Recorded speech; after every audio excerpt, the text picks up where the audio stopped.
Welcome to everybody. So great to see you here. Welcome to Siyum of Masechet Zevachim, a huge accomplishment for everybody here. Even for those who maybe haven't yet finished, it's a huge accomplishment to be learning Masechet Zevachim. Our Siyum of Zevachim is sponsored by the Schuster family in loving memory of Mrs. Molly Rotman, Malka Yisrael, aunt of Ozer Schuster, mother of Yisrael Rotman, and mother-in-law of Masha Rotman. She loved Torah mitzvot and loved the company of those dedicated to Torah and mitzvot. We're excited to see you all here. Our order of events are we're going to learn the last daf together. We're going to do the siyum together. We're going to then begin Masechet Menachot very briefly.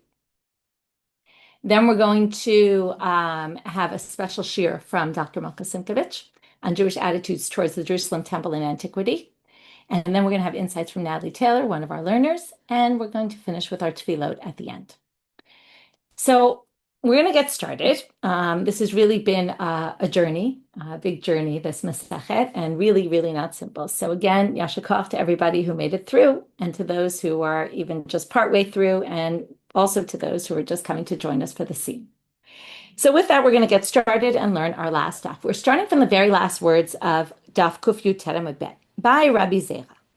So Rabbi Zera asks a question, and we're in the middle for anyone who's kind of coming in and hasn't been with us until now. We had a long Masechet talking about all the sacrifices and the way it's done and where to bring them and what time and all the specific details of all the sacrifices. And we're ending right now in a very interesting place where we're talking all of a sudden about a time when you could actually didn't have to go to the temple. You could bring offerings wherever you wanted. And it's called a bama ktana, where you can just bring it on your rooftop if you wanted and offer a sacrifice. And it's all of a sudden, it's a very different type of offering. And what they're trying to analyze in the end of this Masechet is what are the differences between bringing a sacrifice on a private altar or bringing a sacrifice together with, in the main central place. So Rabbi Zera asked this question, and we kind of ended our previous daf, which we learned this morning, with this idea about how much, we talked about in class today, which is how much we started with how much our thoughts are important. And we're ending with also a case where I have a thought that I'm going to bring this on a bama ktana, my own private altar. And then in the end, it gets into somehow into the temple or the Mishkan at that point, actually. And the question is, what's the situation? So we saw some different opinions. So now Rabbi Zera has a follow-up question or another question. Ola bamat yachid. We now take an ola, which was designated for the bamat yachid, for this individual altar. Shechnisa lifnim. And then it got brought inside. And then we're going to see, v'hotzia lachutz, and then it got taken outside. Now, obviously, we can't be talking about a live animal, and we should know this by now, because we've already learned that live animals that go in the temple and go out of the temple, right? You can imagine there were a lot of animals around the temple. If they go in, they go out. There's no disqualification of having left at all. There's no issue with having left. That's not an issue. Only once they're slaughtered. So the assumption here is that we're talking about an animal that was actually slaughtered on a private altar. Not just that it was designated to be for a private altar, it was also slaughtered on the private altar. Then it gets taken inside to the Mishkan, where the main central altar is. And then it gets taken outside. So the big question is, mi'amrina, do we say, kevanda ayla kalta lamachitzta? Since it already went inside, it becomes absorbed by the mechitzot. Okay, we've talked a lot, and we're even going to compare this very soon, about the mizbeach. Remember, we had a lot of sugyot about if it already goes on the altar, it's not supposed to, but if it goes there, well, then it's already kind of accepted by the altar. And once it's accepted by the altar, well, it was accepted by the altar, and we leave it there. So here we have a case, and we want to know, was this accepted by the walls of the tabernacle? It went into this Mishkan, into the tabernacle, even though it was designated for outside, it was slaughtered outside, but now it went inside. Maybe it's now it's there. And now it has to be brought with all the rules of the inside and brought inside. So do we say that the mechitza kind of absorbed it? Oh, dilma kevanda hadar, or wait, but it already left. So it went in, it went out, it's already out. So maybe it's really wasn't absorbed by the walls of the tabernacle, and therefore we say, oh, it's out. And now you can just take it to your own private altar and do it with all the rules there, which are obviously much less strict. So now the Gemara answers to Rabbi Zera's question. why are you asking this question? Lav hainu pluktayu de Rabba v'Rav Yosef. Isn't this the same as the machloket Rabba Rav Yosef? Ditnan, as it says in the Mishnah, Koche kochim sheshachatam b'darom mo'alim b'hem. This is in Masechet Meila, which we're going to get to, actually in the beginning of Masechet Meila. So I have high-level sanctity offerings, koche kochim. They're slaughtered in the south. We already know that where are koche kochim? They have to be slaughtered in the north. You did it in the wrong place, which is sort of what you have here, right? Because this Bamat Yachid went inside, but it was actually slaughtered outside. So we're going to see mo'alim b'hem. So the first thing they tell you is there's me'ila. What does it mean there's me'ila? It means that even though this was done improperly, there's still laws of me'ila on this sacrifice, meaning it has sanctity to it. And if someone accidentally misuses it, uses it for their own purposes, it's a problem. However, we're going to see that the me'ila here seems to be rabbinic in nature. Because the question is this: if we slaughter in the south, did we ruin the sacrifice? And it is if we kind of strangle the animal as opposed to slaughtering it, kosher slaughter. Or is it okay enough that, going back to our question of the Mizbeach, if it already went on the altar, we wouldn't necessarily have to take it off? And that's the question, really. So they say there's Me'ila, but then they go on to say, Ibailahu, they ask the following question. And I'm already going to mention that what I read right now might not be what appears in front of you. If you've been learning with us the last week or so, you've noticed that there's a lot of problems with Girsaot at the end of the Gemara here, in terms of texts, and there's mistakes and corrections and updates. Anyway, I'm going to read it the way one of the commentaries reads it. So then they asked, Alu mau sheyardu, if this went up on the altar, would it be taken off or not? So it was slaughtered in the wrong place. And now we want to know, you shouldn't put it on the altar because it was messed up. But if it went up, would it have to come down? Rabba amal yirdu, Rav Yosef amal lo yirdu. So Rabba says, we take it off, it doesn't belong. Rav Yosef says, we don't take it off. So now, what's the connection? It doesn't exactly seem so connected. But the idea here is, just like the altar kind of captures it, and according to Rav Yosef, it's there already, so we're going to leave it. You could say the same thing with the mechitzot. The walls of the tabernacle already absorb this offering. The fact that it now goes out, doesn't mean anything. We have to bring it back in because it was absorbed already by the walls of the tabernacle, just like this was absorbed by the Mizbeach itself. So we assume it's the same thing. And Rabbah, who says, no, take it off the Mizbeach, it doesn't belong here, will say the same thing. That offering that was meant for the Bama K'tana does not belong in the Bama Gdolah. It's in the wrong place. So now the Gemara says, okay, this was, remember, Rabbi Zera asked the question. The Gemara says, what a ridiculous question. We know. It's either, depends if you hold by Rabbah, it depends if you hold by Rav Yosef. To which the Gemara says, no. Tibai l'Rabbah, Tibai l'Rav Yosef. You could actually ask the question according to each of them. Because who's to say mechitza is the same as, right, the walls of the tabernacle are the same as the altar? Not necessarily the same thing. Tibai l'Rabbah. You can ask it according to Rabbah, and here will be your question. Ad kan lo ka'ama Rabbah ela b'mizbeach. Dechaze le mekadesh. De lo chaze lo mekadesh. Rabbah said the altar did not accept this offering. Why? You might remember this. When we learned the whole sugya of imalu lo yirdu, if it goes up, we don't take it off. We said that it's because the pasuk says olah, and because it says olah, it goes on the altar. We learn that whatever is like an olah, which means it potentially could have been on the altar, we're going to leave it on the altar. But this, and we call it, if you remember, psulo b'kodesh. It was something that could have been, but then got messed up. Well, Rabbah's going to say, but this is completely not relevant for the altar because it was slaughtered in the wrong place. It was as if I slaughtered an animal, as if I strangled an animal. That's the language Rashi uses. He calls it elakiman de chankinun dame. It's as if somebody basically choked it. And it's not really an animal. A choked animal can't go on the altar. Now, it's interesting because you might say this is psulo b'kodesh. What was the category of psulo b'kodesh? It only got disqualified once it went in, as opposed to, remember, things that, let's say, a blemished animal. It was already ruined before. If it got blemished, or if it got ruined, once it was in the Kodesh, we actually accept it. But this was not slaughtered properly. That's completely wrong. Now, of course, it was slaughtered properly, but it was slaughtered in the wrong place. Slaughtered in the wrong place is so bad, according to Rabbah, that no way, no how we're going to leave that on the altar. But that's because there's a special drasha that says only things that could potentially go on the altar. But when it comes to the walls of the tabernacle, machitza, afagav de lo chazile, kalta. But maybe a machitza is completely different. Why would you think to compare the two? And similarly, in the other direction, we could ask the question according to Rav Yosef. O dilma afilu le Rav Yosef. Ad kan lo kama Rav Yosef hatam, ela dechab makomhu. If we say, I slaughtered it in the south instead of the north. Now remember, what do we mean south and north?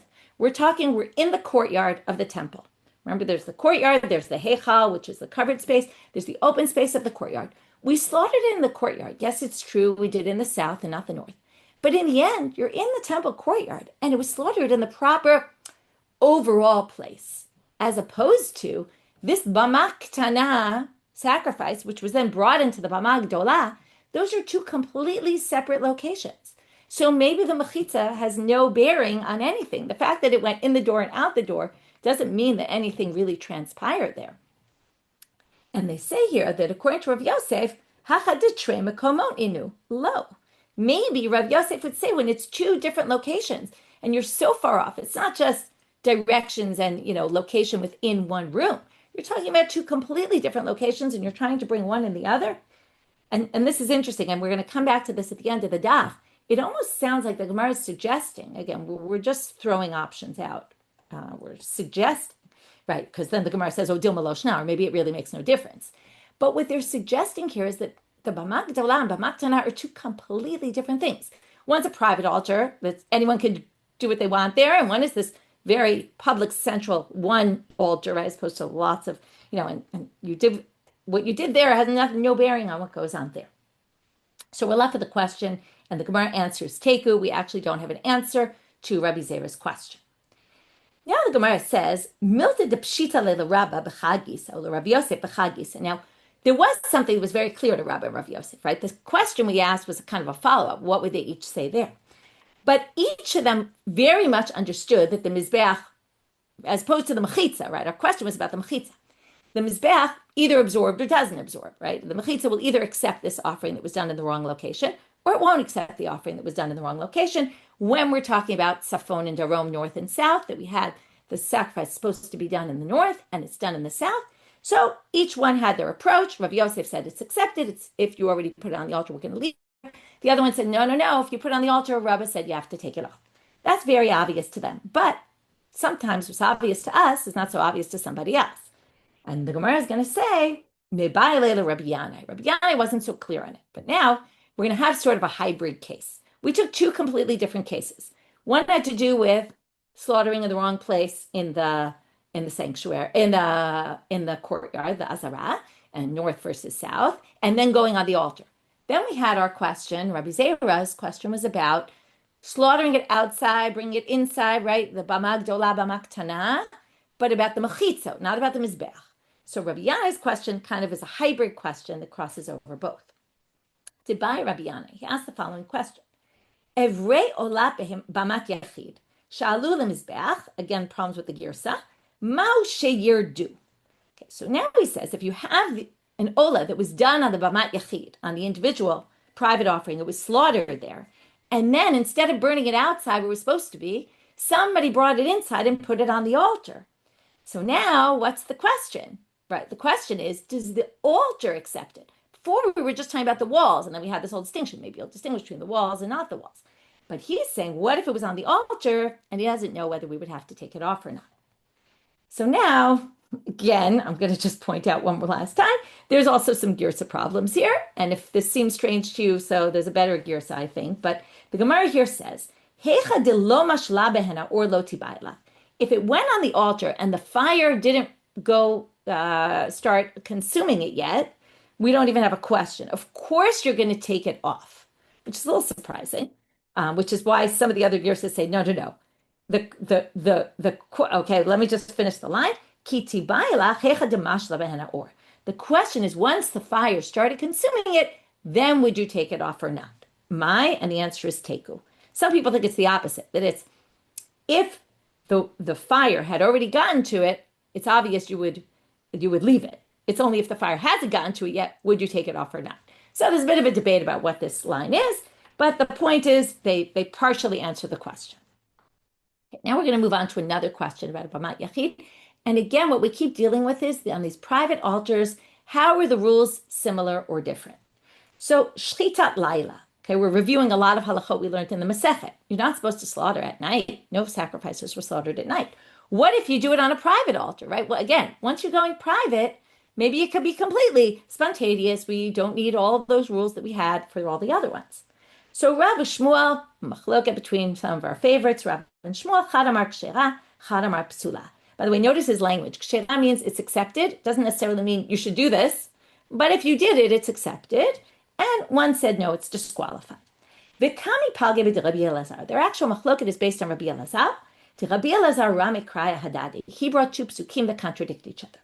K'tiv, okay, we're now going into Shmuel Aleph. If you want to read the background story, you can go back into Shmuel Aleph chapter 14. There was a battle with the Philistines. You might remember this famous story. The part that I think is more memorable is not the part they bring here, but it's when Shaul told everyone, don't eat, and they were all very tired, and Yonatan eats the honey, and then they said, what'd you do? Your father said not to. He said, I didn't hear my father say that. Anyway, then it says, Vayomer bagadatim, golu elai hayom evin gdola. So what happens is the people then eat, they slaughter animals, and then it says that they ate the blood. It's unclear what exactly happened here. But it says, Shaul says, you rebelled against me. Golo elai hayom evin gdola. Bring a big stone today. Uktiv vayomer Shaul, and then it says, and he told them, Putzu ba'am ba'amaltem lem hagishu elai ish sharo v'ish seyaho. Seyaho, it's hard to pronounce that word, but it means everyone their their sheep or a goat. Ushchatitem bizeh. Slaughter them and eat them. It sounds like what he's telling everyone is bring them and offer them as sacrifices to God. And you'll eat them. And then you'll be able to slaughter them and eat them, and you won't be sinning to God by eating it with the blood. Okay, the question is, what does it mean they ate with the blood? Some people think it means they didn't sprinkle the blood on the altar. They kind of brought sacrifices without doing the blood, which we know is the main part of the sacrifice. Or they were eating it with the blood because they slaughtered it and kind of the animal sat in its blood. Unclear exactly. So then he says, do it properly. And then he says, and everybody will bring their store in their hands tonight, and they will slaughter them. Okay, so something's very strange in this pasuk. The first pasuk basically says, do it during the day. And the next pasuk says, do it at night. So how do we resolve this contradiction? And now we're going to see that the way to resolve this contradiction, there's going to be two methods. And one is going to lead us to say that doing in a bamat yachid is kshera. And one is going to lead us to saying it's psula. And that's going to be the basis of machloket Rav and Shmuel. So Mar Mishani, one holds kam bechulin, kam bekochim. Shaul basically told them two things. We want you to bring sacrifice, and then you can slaughter the animals. So yeah, you want to slaughter the animals at night? Go for it. That's for your own sake. For the sacrifice, of course you can't do it at night. And the assumption is that this was in a bamat yachid. It was a private altar. And therefore, what do you see? That private altars can only be done during the day. And that's the one who said it's psula. Umar Mashane, the other one says, Kam b'koche b'ma gdola v'kam b'koche b'ma ktana. That Shaul was telling them, some you could bring in the central altar, and that has to be done during the day. And some you could bring on the private altars, and those could be done at night. And then that would lead us to say, obviously you can do the bamot, you can slaughter the animals for the bamot on the private altars at night.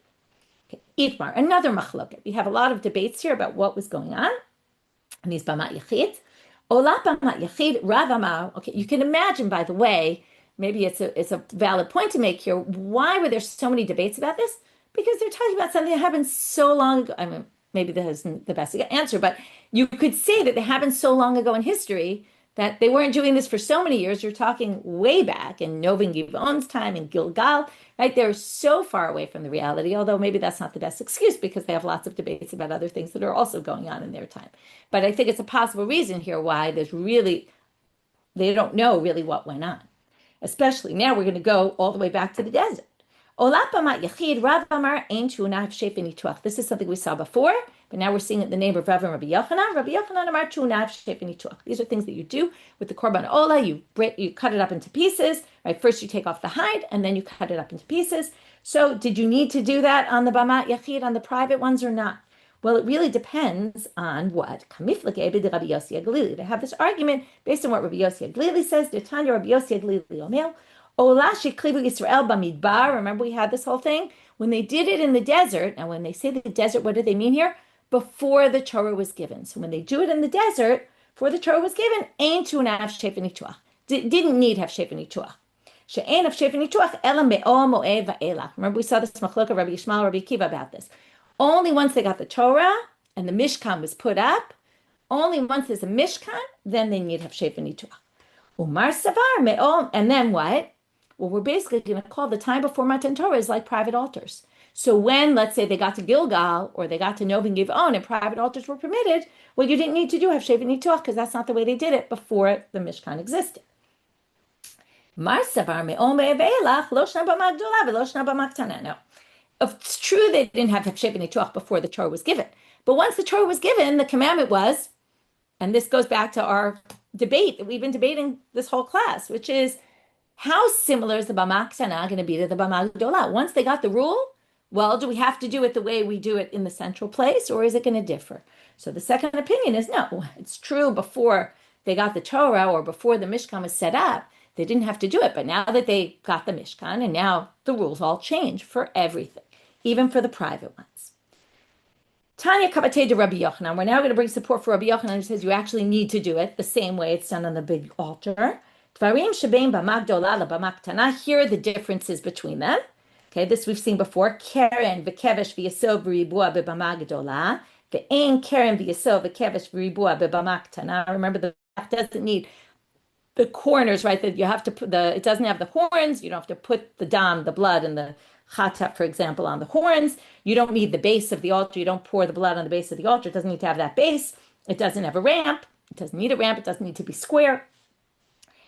Kiyor v'kano b'bama gdola ve'ein kiyor v'kano b'bama ktana. You need a sink, the basin, with its base.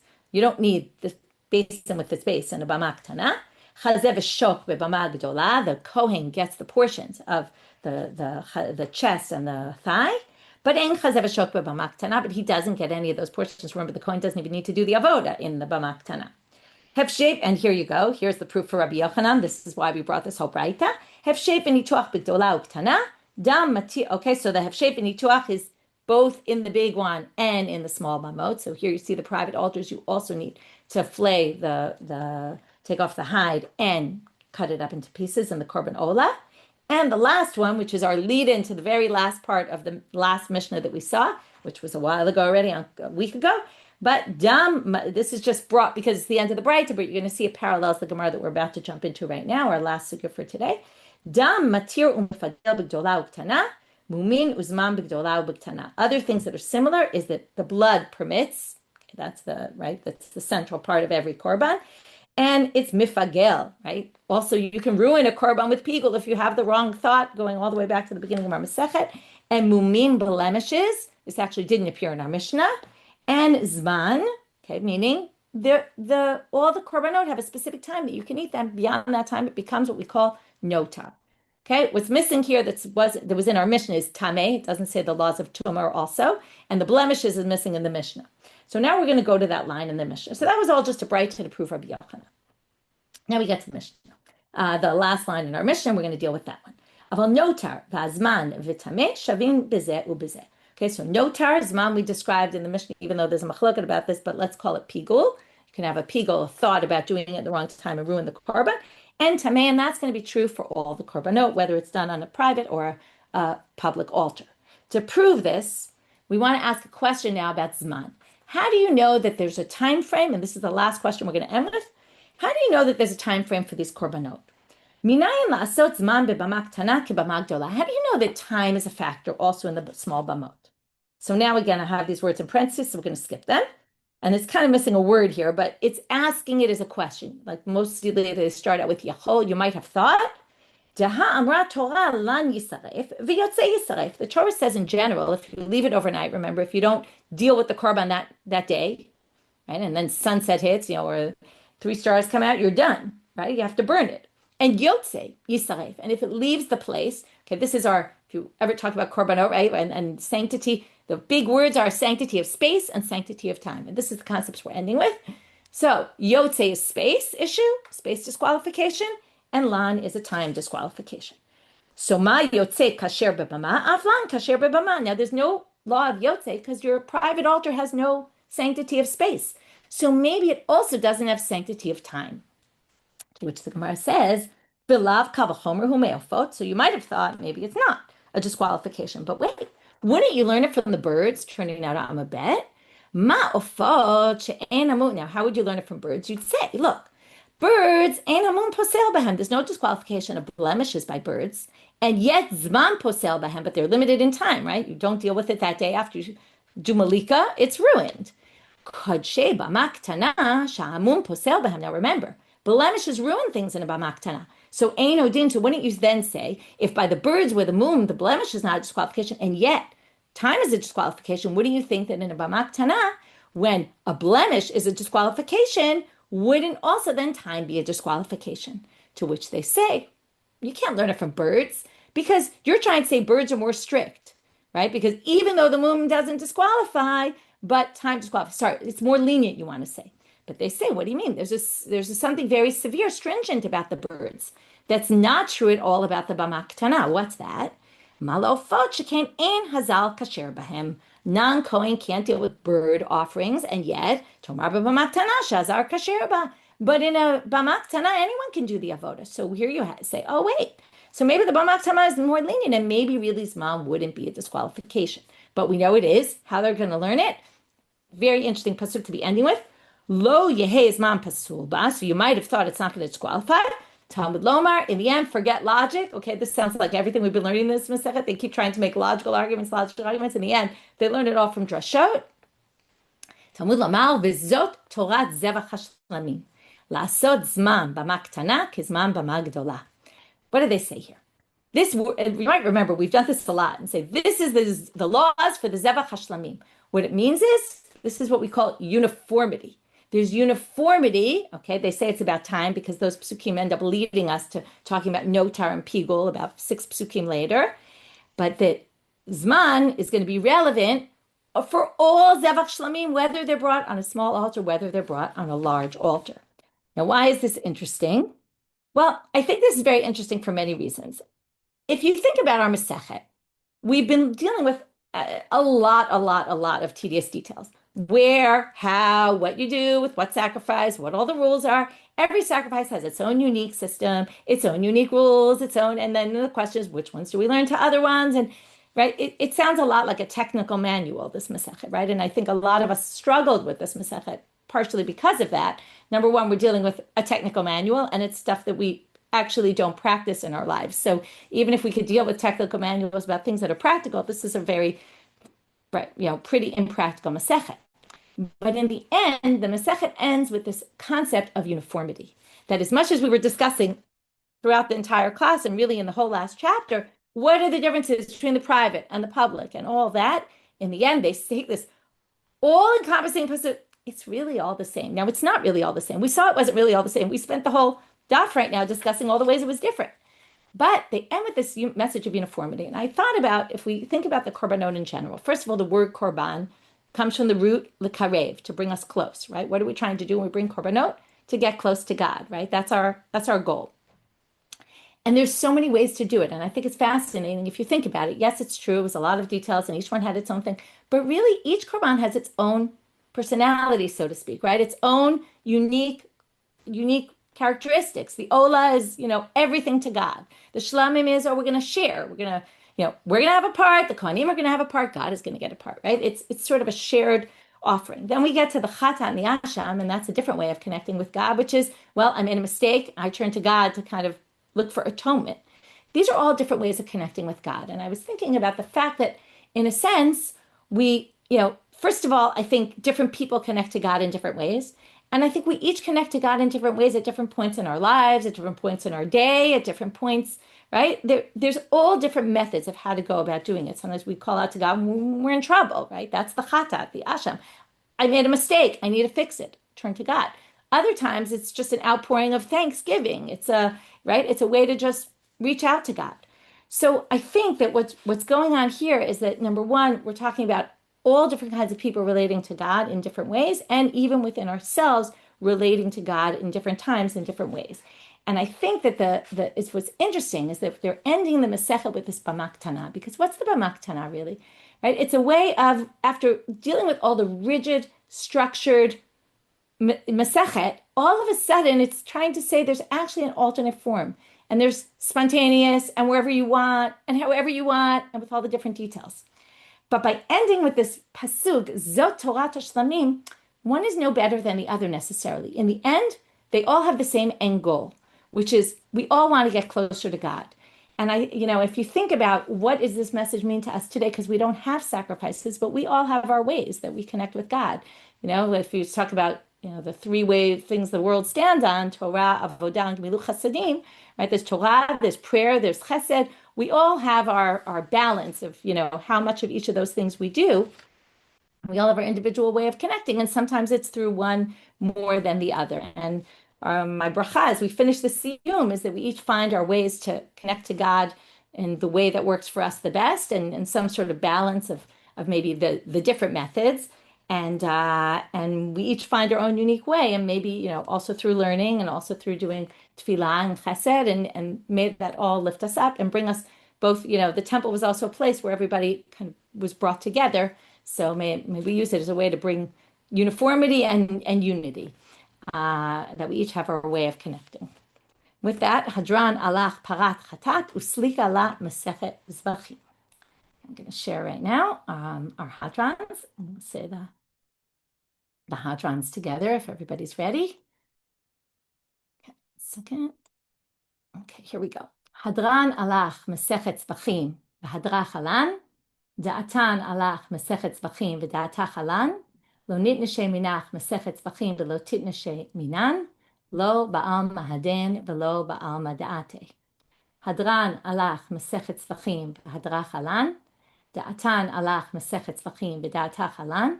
Lo nitnashe minach Masechet Zevachim v'lo titnashe minan. Lo ba'al mahaden v'lo ba'al mada'ate. Hadran alach Masechet Zevachim v'hadrach halan. Da'atan alach Masechet Zevachim v'da'atach halan. Lo nitnashe minach Masechet Zevachim v'lo titnashe minan. Lo ba'al mahaden v'lo ba'al mada'ate. Yihi ratzon lefanecha Adonai Eloheinu v'Elohei Avotenu, שתהא תורתך אומנותנו בעולם הזה, ותהא עמנו לעולם הבא. חנינה בר פאפה, רמי בר פאפה, נחמן בר פאפה, אחי בר פאפה, אבא בר פאפה, רפרם בר פאפה, רחיש בר פאפה, סורחה בר פאפה, עדה בר פאפה, דרו בר פאפה. הערב נא אדוני אלוהינו את דברי תורתך, בפינו ובפי פיות עמך בית ישראל, ונהיה אנחנו, כולנו, צאצאינו וצאצאי עמך בית ישראל, כולנו יודעי שמך ולומדי תורתך לשמה. מאוהבי תחכמני מצוותיך, כי לעולם היא לי. יהי ליבי תמים בחוקיך, למען לא אבוש. לעולם לא אשכח פיקודיך, כי בם חייתני. ברוך אתה אדוני למדני חוקיך, אמן, אמן, אמן, סלע ועד. יהי רצון לפניך אדוני אלוהי, כשם שעזרתני לסיים מסכת זבחים, כן תעזרני להתחיל מסכתות וספרים אחרים ולסיימם, ללמוד וללמד, לשמור ולעשות ולקיים את כל דברי תלמוד תורתך באהבה. וזכות כל התנאים והאמוראים ותלמידי חכמים, יעמוד לנו ולזרענו, שלא תמוש התורה מפינו ומפי זרענו עד עולם.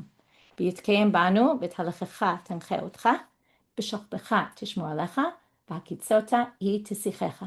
כי בי ירבו ימיך, ויוסיפו לך שנות חיים, אורך ימים בימינה, בשמאלה עושר וכבוד, אדוני עוז לעמו ייתן, אדוני ברך את עמו בשלום. Wow. אשר כוחכם.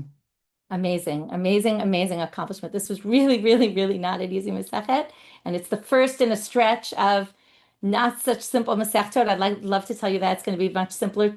I will tell you that tomorrow will be a little easier because, not tomorrow, on Tuesday, because the first page of Menachot, at least the first side of the page, is completely the exact same thing as the first page of Zvachim, which you may not remember, but once we get into it, hopefully you'll remember. We're going to start right now, Masechet Menachot, and you're going to see why.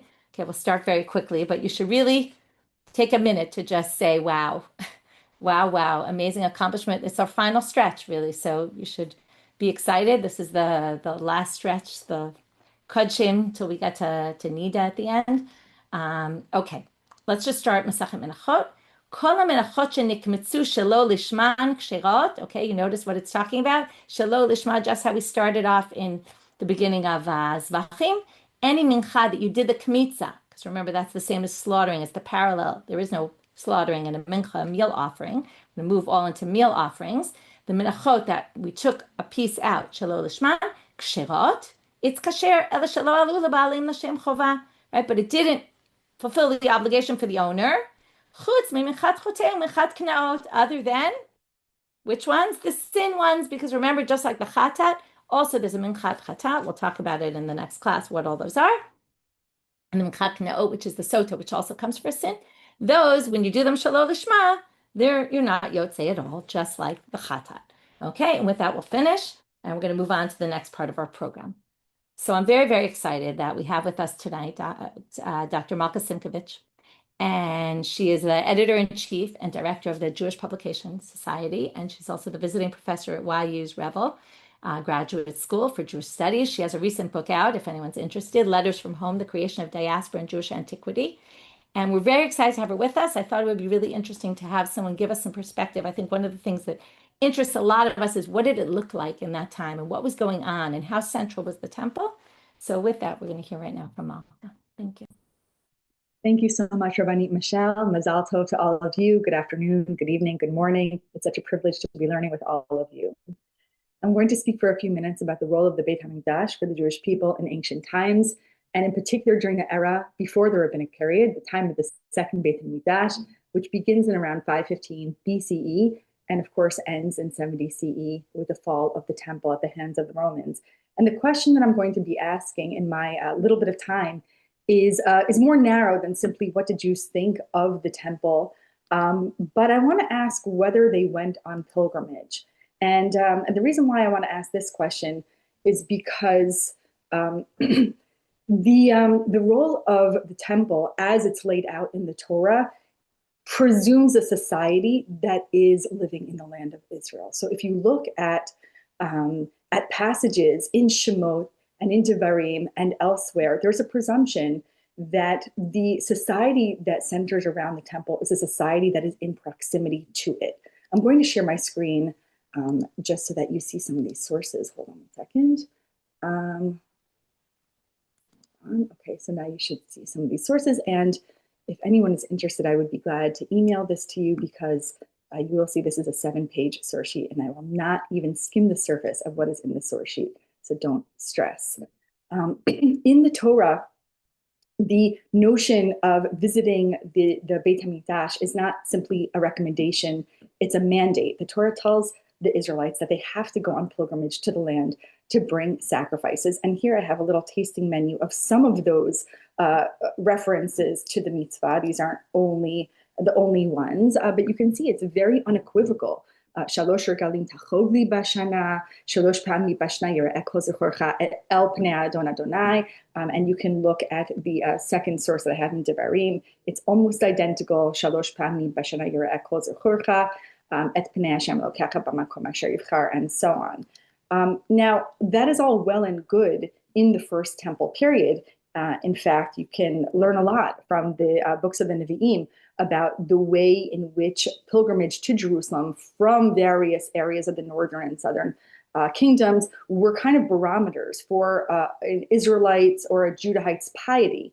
Whether you went on pilgrimage was a major determinant regarding whether the prophets considered you to be in right relationship with God. But the reality becomes much more complicated after the exile at the hands of Babylonians when the temple falls in 586 BCE. And Judahites, of course, the northern Israelite kingdom is long gone, but the southern Judahites are expelled eastward towards the Euphrates and the Tigris rivers. They are kicked out from their land. And when this happens, of course, the exile lasts up until 539 BCE, when Cyrus the Great, the Persian king, conquers Babylon and issues an edict to the Judahites who have been in exile, permitting them to go back to the land of Israel and rebuild their temple. This is actually the beginning of a major theological crisis, because in the exilic period, Jews cannot go back to the land, and so there's kind of there's no theoretical discourse about you have an option to go back to the land and you're choosing not to. That that crisis really only happens after the edict of 538 BCE, when now Judeans are allowed to go back to the land of Israel and they can rebuild their temple, and the majority of them choose to stay right where they are or to move westward but not go back to the land of Israel. And so the beginning decades of the Second Temple era are really decades of theological crisis, because as 42,000 or so Judeans do return to the land of Israel and rebuild the temple and begin reinstituting the sacrifices, the vast majority, hundreds of thousands of Jews, do not go back. And these Jews are not assimilated Jews. They are observant, they are keeping their ancestral traditions, and they now have a new modality of worship, and that is the Torah. They don't feel the need necessarily to go back to the land of Israel in order to feel connected to their traditions. And so they find other ways to build communities, to maintain a sense of cohesion. They gather together regularly to read their Torah and to interpret it. And pilgrimage becomes an exercise of the elite. Pilgrimage is dangerous for many. It's expensive. It takes time. So if you have the means and the courage and the commitment, you might go on pilgrimage. But the reality is that probably most Jews in the Second Temple era do not go on a pilgrimage. I'm going to show you a few sources that are not cohesive. In other words, they're a little bit contradictory, and I think that that's what makes them fun. But we're going to look at some sources about pilgrimage that comes from the Second Temple era. And I'm going to begin with a fictional source. It's a novella, a very, very popular novella from the late 3rd century BCE. It's called Tobit, Tovia. It's the Tobiah family was a real family in the Second Temple period. They were a priestly family, very well respected. And this novella probably is not a historical archive, but what's interesting about this novella, which is set in the 8th century BCE, but it's written in the 3rd century BCE, is that the protagonist, Tobit, describes himself as a pious person who, above all, made the pilgrimage from Nineveh, because he was from the northern Israelite kingdom and his family was expelled from the northern Israelite kingdom by the Assyrians. And yet, nevertheless, he figured out a way to go to Jerusalem regularly for the festival. So again, a Jewish writer in the 3rd century BCE is writing in the land of Israel in Hebrew this novella that is set 500 years earlier, in the wake of the Assyrian expulsion of the northern Israelite kingdom. And we read, I, Tobit, walked in the ways of truth and righteousness all the days of my life. I performed many acts of charity. I alone went to Jerusalem for the festivals as it is prescribed for all Israel. So this tells us two things. On the one hand, Tobit is saying that pilgrimage is possible and reflective of great piety, but the fact that he alone does it gives us a little hint that probably most Jews were not making that trek. Although again, the question here is, we have a fictional novella from the 3rd century BC. Is this historical evidence? I would say this is really interesting, and it's a nice little, snippet into what a 3rd century BCE Jew from the land of Israel would have imagined life was like back in the olden days. It's not really historical evidence. To find maybe more firm ground when it comes to what Jews were actually doing in the late Second Temple era, we have to go to, I wouldn't call them historians, but we have to go to Jews who are writing about the realities of their own day. And for this, we have two really interesting sources that unfortunately for us are contradictory. The early 1st century CE philosopher Philo of Alexandria and the late 1st century CE historian Flavius Josephus. The 1st century philosopher Philo, who comes from Hellenistic Egypt, again, he lives in Alexandria, which is the crown jewel of the Hellenistic world. It's a place where hundreds of thousands of Jews live in the 1st century. He is not assimilated. He might be Hellenized, but that's not the same as being assimilated. He is a practicing Jew who kept Shabbat and Kashrut and dietary Shabbat, Kashrut, and Brit Milah. Those are the 3 main identifying markers of Jewish practice in the ancient world. And Philo tells us that Jews indeed traveled from all over the world regularly to visit and see their majestic Jerusalem temple. And I have to read this with you because it is just such an astonishing source. He's writing probably in the 30s or 40s CE, in the last decades of the Second Temple era. And he says, Moshe, well, he says he, but he's talking about the writer of the Torah, Moshe, does not consent to give those who wish to perform the rites in their houses. In other words, he doesn't allow private bamot, he doesn't allow private sacrifices, but he bids the Israelites to rise up from the ends of the earth and come to the temple in Jerusalem. In this way, Moshe applies the severest test to their dispositions, for one who is not going to sacrifice in the spirit would never bring himself to leave his country and his friends and his kinfolk and sojourn to a strange land. Clearly, it must be the stronger attraction of piety which leads him to endure separation from his most familiar and dearest friends. And so we have this very unambiguous representation of pilgrimage as being kind of international. Countless multitudes from countless cities come, some overland, others by sea, from east and west and north and south. I mean, this is poetic, but also, I think, an incredible image of Jews streaming to Jerusalem. They take the temple for their port as a haven and refuge from the bustle and turmoil of life. Like many philosophers of the first century, Philo hated the city. For him, the city is corrupting. So these people are leaving the corruptive forces of the city and they're traveling to this idyllic temple. Of course, it's in another city. There they seek to find calm weather and release from the cares whose yoke has been heavy upon them from their earliest years, to enjoy a brief breathing space in scenes of genial cheerfulness. Filled with comfortable hopes, they devote their leisure as is bound to duty to holiness and the honoring of God. Now, this is stunning. I think it's gorgeous. However, if I'm imagining hundreds of thousands of Jews coming to Jerusalem and they're bringing sacrifices, and I'm imagining the crowds and the mess and the smells, the noise, this does not feel historically accurate. It's gorgeous, but just imagine the smells of sacrifices. I'm sure that this has occurred to you before. Again, the crowds.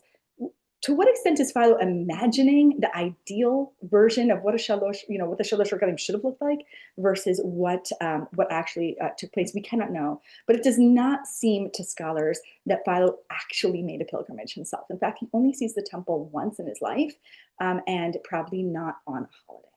So I want to set this up against another source, and that is Flavius Josephus, who unlike Philo, is born in the proximity of Jerusalem. He comes from a priestly family, surely witnessed firsthand what it was like to live in the vicinity of Jerusalem during the time of the Second Temple. He's born in the 30 CE. He dies in the late 90 CE.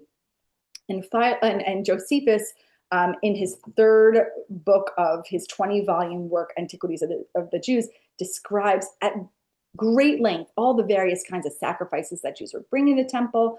This is a huge passage that I cite here, and I'm going to skip all of it. But again, if you're interested in this, please send me an email and I'll send you my source sheet. I included it here because you can see the extent to which Josephus is intimately familiar with the laws of the sacrifices in a way that Philo probably is not. So he just goes on and on about the different kinds and the chatat, and he also distinguishes between private and public and different kinds. It's fascinating. We're not going to do it now, but he's erudite when it comes to the laws of the sacrifices.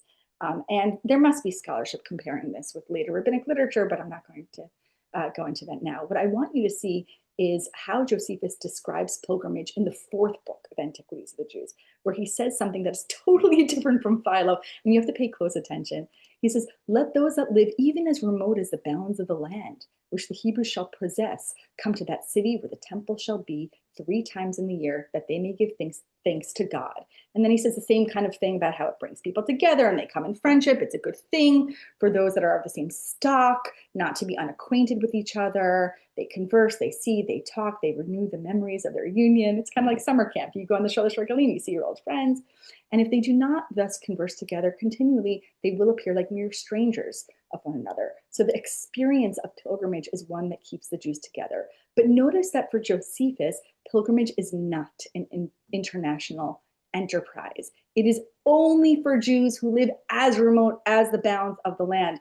According to how Josephus retells the biblical mandate of pilgrimage, it only applies to Jews within the land. Now, there are 2 ways to interpret Josephus. You could either say, well, of course, this is what Josephus is saying, because he's interpreting a biblical mandate that presumes that only Jews are living in the land. But you could also say, Josephus, writing for Jews of his own day in the first century, believes that according to the Torah, only Jews within the land of Israel are obligated to make pilgrimage, even in a reality where Jews are living elsewhere. We don't know. But Josephus is very careful to repeat in other passages that pilgrimage is only for Judean Jews. And we have a very powerful and disturbing description where this comes up again, and that is when Josephus talks about the siege of 70 CE, right before the temple falls.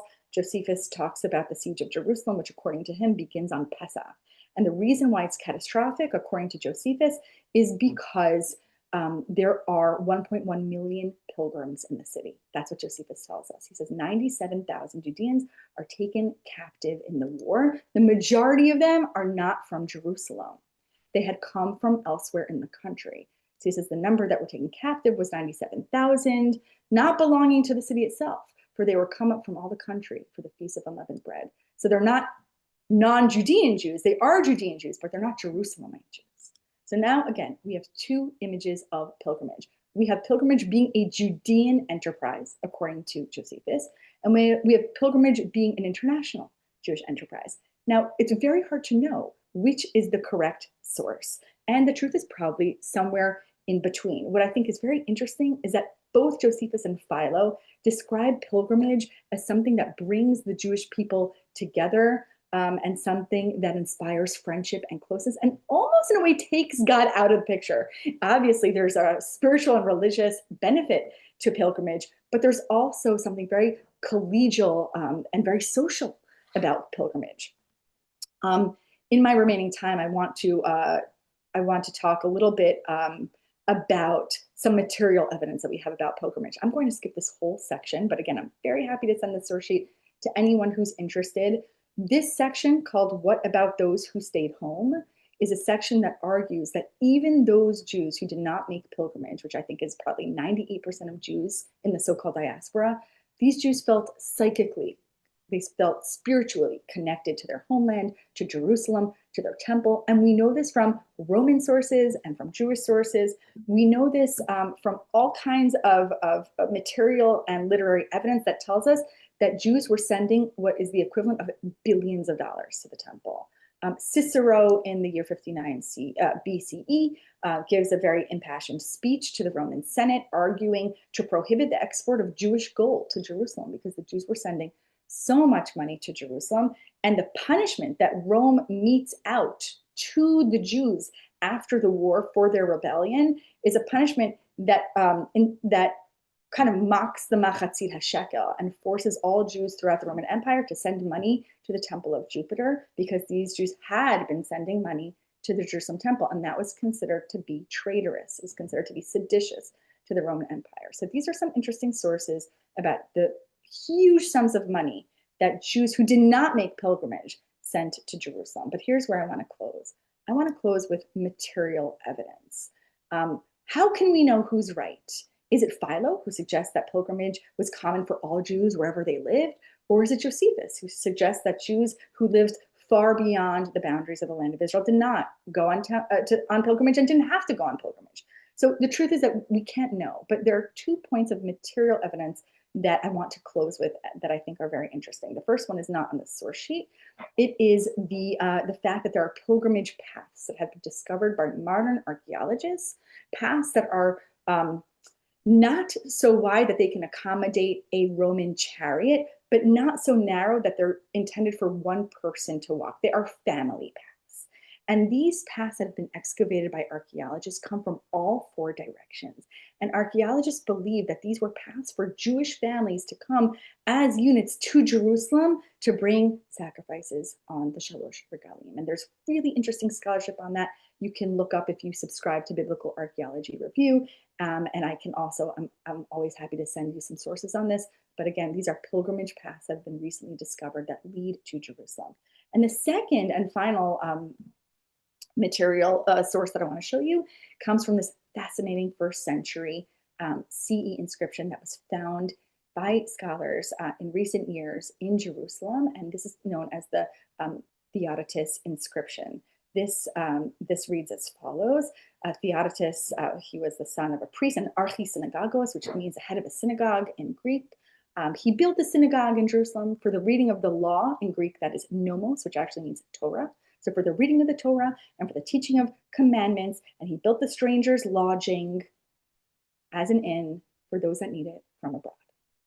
So, and by the way, the word abroad is not diaspora, it's not diaspora, it's ksene, which doesn't mean, it's not exactly diaspora, it means abroad, so it actually could be a Jew up in the north within the boundaries of the land of Israel. In other words, abroad doesn't mean outside the land of Israel. So this is a tricky source. What does it mean, ksene? What does it mean abroad? It could mean foreign land, but it could also mean just far away. But what's fascinating about this source is that it's Greek. You have a Greek inscription on a synagogue in Jerusalem in the first century, intended obviously for Greek-speaking Jews. So would it make sense for this inscription to be referencing Jews who are coming from Tiberia or from anywhere in the Galilee, right? These are Jews coming from Greek-speaking lands, probably from Hellenistic Egypt and elsewhere where Jews were speaking Greek and not Aramaic or Hebrew.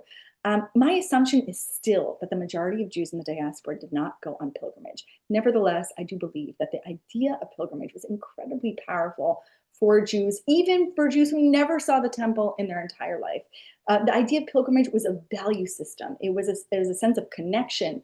And this value system is manifest, of course, in later rabbinic literature and in the liturgy that we still say today. And I think that this is why Masechet Zevachim is so very important and powerful, as Rabbanit Michelle so beautifully said at the end of her talk. Zevachim reminds us of the centrality of the Beit HaMikdash in Jewish life, even for Jews who never in their whole life saw the Beit HaMikdash. And I think that this value is really about the desire, the intense desire to be close with God, to be close with one another, and to come together and serve God in unity and with pleasure. So thank you very much, and Mazal Tov. Wow, that was amazing. Exactly what I think all of us were looking for, the reality and what happened. And it's interesting also the methods used to figure out and the confusion of it. As always, like in Talmudic sources, you never can really figure out what happened, what was. But it doesn't mean you stop searching. Thank you. That was great. Okay. Regarding the sources, you'll give us the sources and we'll put it up on the site also so everyone can access it when this shiur goes up. It'll be with the sources. Thank you. Okay, we're now moving on to the next part where we're going to hear from Natalie Taylor, who's originally from Melbourne, Australia, but lives now in Jerusalem. And she took upon herself the challenge of speaking about this Masechet, even though it was not the easiest to be learning. So, Natalie. Hi, Erev Tov. A few weeks ago, Rabbanit Michelle contacted me and asked if I could share some reflections on Masechet Zevachim. I didn't respond right away, not because I wasn't honored by the request, but because Zevachim has been, with question, the hardest Masechet for me to understand and to connect to. It's difficult technically, it's dense, it's repetitive, and perhaps most challenging of all, it seems so far removed from our lived religious experience. We don't bring korbanot, we don't stand in the azara, we don't smell the smoke of the mizbeach or watch the avodah unfold. So, when asked to reflect on Zevachim, my honest reaction was, what do I possibly have to say? Later that same evening, I opened Jonathan Haidt's book, The Anxious Generation. I had no intention of finding an answer to Zevachim there, but sometimes the right texts find us at the right moment. The passage I read that night felt almost uncannily relevant. Haidt, drawing on the work of the sociologist Emil Durkheim, described the distinction between the profane and the sacred. Durkheim argued that most of our lives are spent in the realm of the profane, the ordinary, day-to-day world where we are focused on ourselves, our needs, our productivity, our anxieties, our status, our health. But nearly all societies across time and culture create rituals and communal practices that lift people out of that realm temporarily and bring them into the sacred, a space where the self recedes and something larger takes precedence. Religions do this by marking certain times, like Shabbat and festivals, certain places, temples and shrines, and certain objects as sacred. They are set apart and protected. And Haidt notes something that we know intrinsically. The Hebrew word kadosh literally means set apart. So reading this, It felt like a reminder of what lies at the heart of Masechet Zevachim, and perhaps of the heart of the religious life itself, the human impulse to elevate the profane into the sacred. Tonight, I want to share my struggle to connect to Zevachim through the concept of pigul, and how that struggle unexpectedly opened a door for me.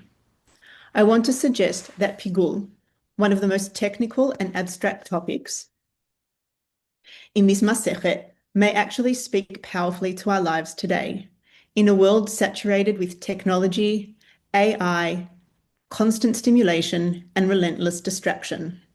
A world that constantly challenges our kavanah, our presence, our mindfulness, and our ability to truly focus. Rav Amnon Bazak, in an article on Parshat Tzav titled The Law of Pigul, the plain meaning and the halachic meaning, helped me articulate a distinction that clarified so much of my confusion. He distinguishes between the pshat of the Torah verses and the complex halachic world that Chazal built upon them, the world we spent so many hours grappling with in Zevachim. According to the Torah in Vayikra, the basic idea of pigul seems straightforward. Sacrifices must be eaten within a designated time, 1 day or 2, depending on the korban. Anything left over on the 3rd day must be burned. If someone eats from the meat after that time, the act is a serious transgression, punishable by karet. In the plain sense of the text, pigul appears to be about what happens, an action performed at the wrong time. But Chazal radically interpret this. According to the Rambam, pigul is not about eating on the 3rd day at all. It is about intention. If at the moment of the avodah, during the shchita, the kabbalat hadam, or the sprinkling, the person intended to eat the meat outside its permitted time, the korban becomes pigul immediately. Even if, in practice, no one ever eats it late, even if everything else is done flawlessly. By contrast, if the korban was bought with proper intention and later some meat remained uneaten, that meat becomes notar. Eating notar is forbidden, but the korban itself was valid and achieved its purpose. This shift is astonishing.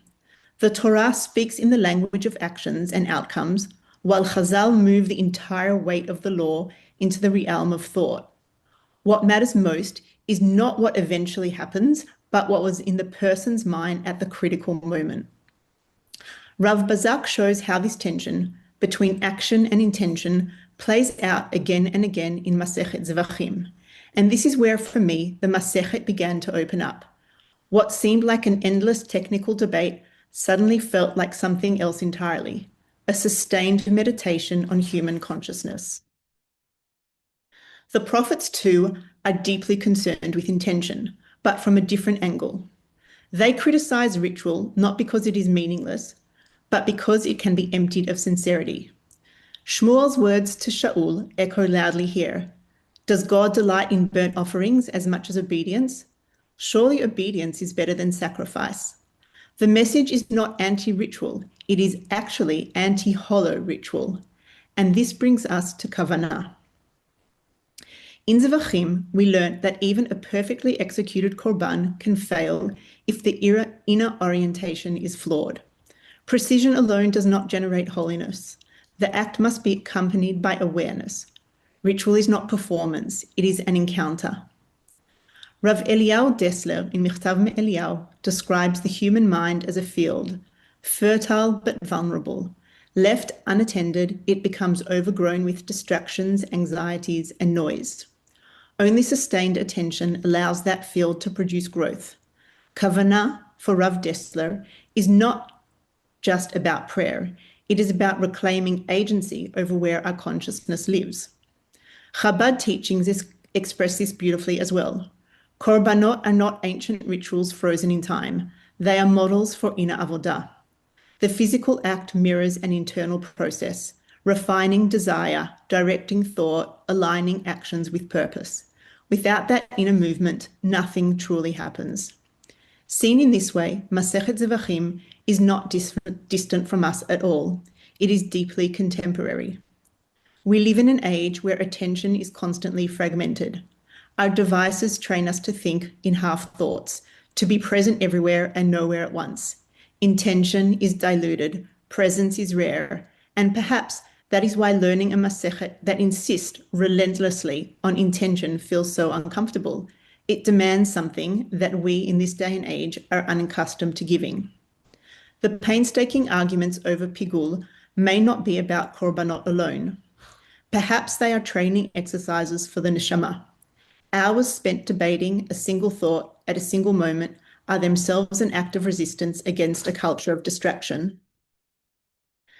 Zevachim teaches us that holiness is fragile. It can be undone not only by what we do, but how we think while doing it. And it teaches us that elevating the profane into the sacred requires effort, discipline, and attention. In that sense, Masechet Zevachim is not about a lost temple past. It is about a present challenge, how to live with kavanah in a world that constantly pulls us away from it. If we can bring even a fraction of that awareness into our prayer, our learning, and our relationships, then perhaps we too can create moments of shared sacredness, moments where the self recedes and something higher comes into focus. Thank you and Mazal Tov. Wow. Thank you very much. Very beautiful. And thank you for helping make Zvachim more relevant to all of us. So I want to, before we end with the tefillot, which we still need, I just want to take this opportunity to thank all of you for sticking with the daf during Zvachim.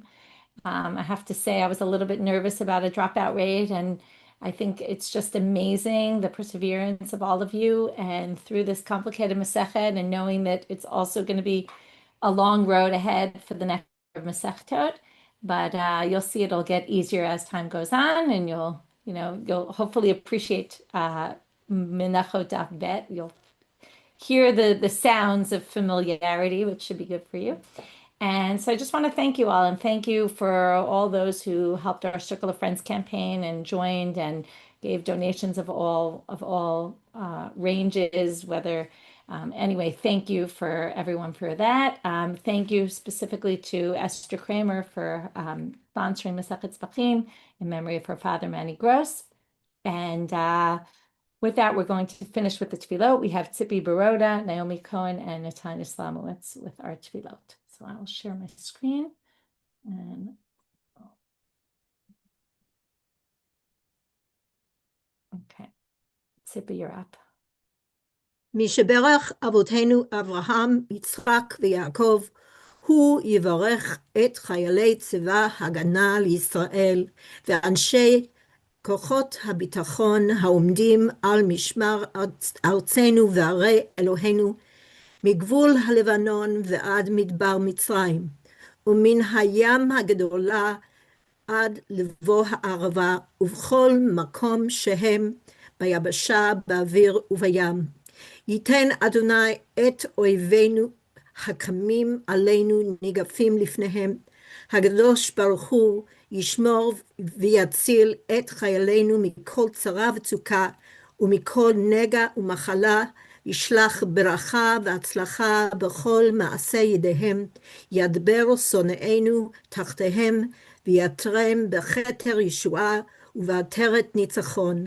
ויקוים בהם הכתוב, כי אדוני אלוהיכם ההולך עמכם להילחם עם אויביכם, להושיע אתכם, ונאמר אמן.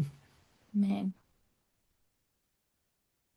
יהי רצון מלפניך, אדוני אלוהינו ואלוהי אבותינו, שתשלח מהרה רפואה שלמה מן השמיים, רפואת הנפש ורפואת הגוף לכל הפצועים במערכה. הקדוש ברוך הוא ימלא רחמים עליהם, להחלימם ולרפאותם ולהחזיקם ולהחיותם, וישלח להם מהרה רפואה שלמה מן השמיים, לכל אבריכם ולכל גידיהם בתוך שאר עולי ישראל. רפואת הנפש ורפואת הגוף, השתה בעגלה ובזמן קריב, ונאמר אמן. אמן. מי שברך אבותינו אברהם, יצחק ויעקב, יוסף, משה ואהרון, דוד ושלמה, שרה, רבקה, רחל ולאה, הוא יפקוד ברחמים את חיילי צבא הגנה לישראל, אשר היו נתונים למשיסה בשבי, הקדוש ברוך הוא יביאם לקבר ישראל במהרה ויחבוש וירפא ליבות בני משפחותיהם ויקוים בהם הכתוב כה אמר אדוני אלוהים הנה אני פותח את קברותיכם והעליתי אתכם מקברותיכם עמי והבאתי אתכם אל אדמת ישראל ונאמר אמן. Amen. Amen. Thank you to everyone. And I'll remind you that the Megillah Challenge is starting tomorrow. It's a great opportunity if you want to review Megillah, although I don't know if you have Daf Yomi, how you're going to find time for both, although I see people make the time. And also if you want to just, as I always say, spread it around, because the best way to get more people learning is to just share your love of learning with others. And that's your power of inspiration, as we saw from Natalie tonight. So thank you to everyone. Thank you to Malka for being with us. Thank you to Natalie. Thank you to Deborah Dixon making everything happen. Thank you to Esty for running the Zoom. And thank you to all of the staff at Hadran. And thank you most importantly to all the learners. We'll open your microphones now. And if you want to speak, you can speak. Thank you. Mazel tov, Yeshua. Mazel Thank tov. you very much. Thank you. Mazal tov. Toda rabba. Mazel tov. An outstanding Siyum. Really, really Mazel learned so tov. much. Thank you. Wonderful. Mazal Mazal tov. tov. That was so Thank beautiful. you. Thank you. Thank you so much. Amazing. Really, really, Toda really rabba. grateful. Mazal tov to everyone.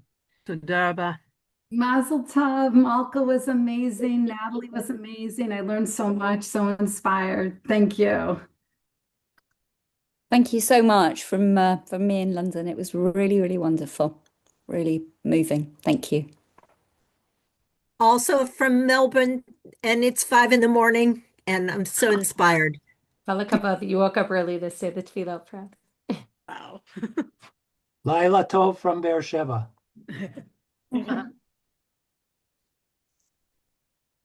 Thank you, and Mazel tov to everyone. This has been quite a journey.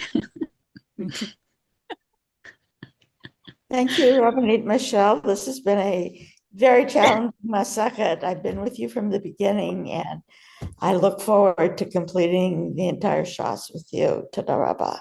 Amazing.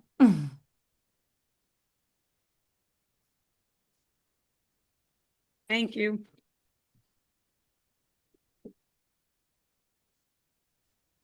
Goodbye, everyone.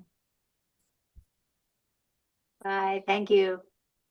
Thank you so much, Mazel tov, everyone. Thank you. Mazal tov. Lehitraot. Kol tov. I'm going to leave. Amfina. What? Thank you so much, Rabbanit Michelle. Toda rabba. Thank you so much. It's been so inspiring.